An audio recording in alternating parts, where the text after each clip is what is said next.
വാ. ഓ നാത്ത് കയറട്ടെ.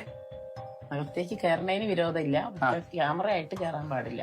ഒന്ന് കയറി വേണ്ട, ഫോട്ടോ എടുക്കാൻ സമ്മതിക്കില്ല. പറ്റില്ല, നമ്മളെ കയറ്റില്ല, ഇറക്കി വിട്ടു.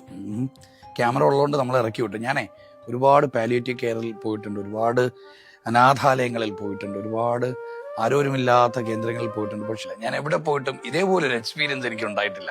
കാരണം എന്താണെന്നറിയാം? കാരണം എന്താ, ഈ നീല ബോർഡാണ്.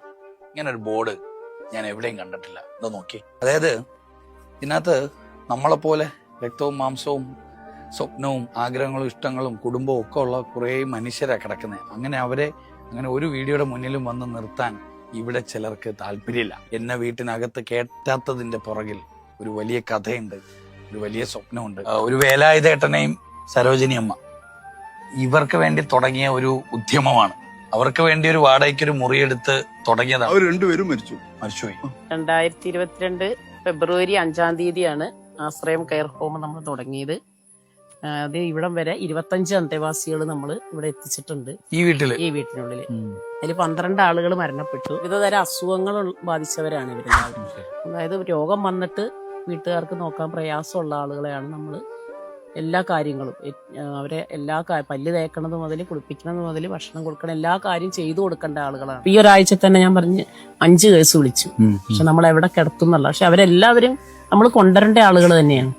പക്ഷെ നമുക്ക് നിവൃത്തിയില്ല. മറ്റുള്ളവർക്ക് വേണ്ടി സ്വപ്നം കാണുമ്പോ സ്വപ്നത്തിന് അതിരുകൾ ഉണ്ടാവൂല എന്ന് പറഞ്ഞതിന്റെ തെളിവാണ് ഈ വാടക വീട്ടിൽ നിന്ന് കിടക്കാൻ മാഷിന്റെ സ്വപ്നവും ഉമ്മയുടെ സ്വപ്നവും ഒന്നും അനുവദിക്കുന്നില്ല. ആരോരും ഇല്ലാത്തവർക്ക് വേണ്ടി നമ്മളൊരു സ്വപ്നം കണ്ടാലേ പടച്ചവും മേളി വെറുതെ ഇരിക്കില്ല. മനുഷ്യന്മാരുടെ മനസ്സിൽ ഇങ്ങനെ തോന്നലുകൾ ഇട്ടുകൂടും. സലീം എന്ന് പറയും, ഹൃദയം വൃത്തിയാകാതെ ദൈവത്തെ കാണാൻ പറ്റില്ല. കാര്യം ഹൃദയം വൃത്തിയാകുമ്പോൾ അതിനകത്ത് ഇങ്ങനെ കാണാൻ പറ്റും. അപ്പൊ അങ്ങനെ ഹൃദയം വൃത്തിയാക്കാൻ ആഗ്രഹിക്കുന്ന കുറെ മനുഷ്യരും കൂടെ ചേർന്ന് പിടിക്കുമ്പോഴാണ് ആയിരക്കണക്കിന് മനുഷ്യരെ കിടത്താൻ പറ്റുന്ന ഒരു വലിയ ആശ്രയ കേന്ദ്രം ഉണ്ടാകും. ഈ ചെറിയ വാടക വീട് ഇതുപോലൊരു ആശ്രയ കേന്ദ്രമായി മാറണമെങ്കിൽ ഞാനോ ഈ മാഷോ ഇവിടുത്തെ ഉമ്മയോ വിചാരിച്ചാൽ തീരില്ല. കേൾക്കുന്ന നമ്മളെല്ലാവരും ഒരുമിച്ച് തീരുമാനിക്കണം. ഇവിടെ കിടക്കുന്ന മനുഷ്യർ നാളെ സ്വർഗാവകാശികളാണ്. ഇതൊരവസരമാണ്.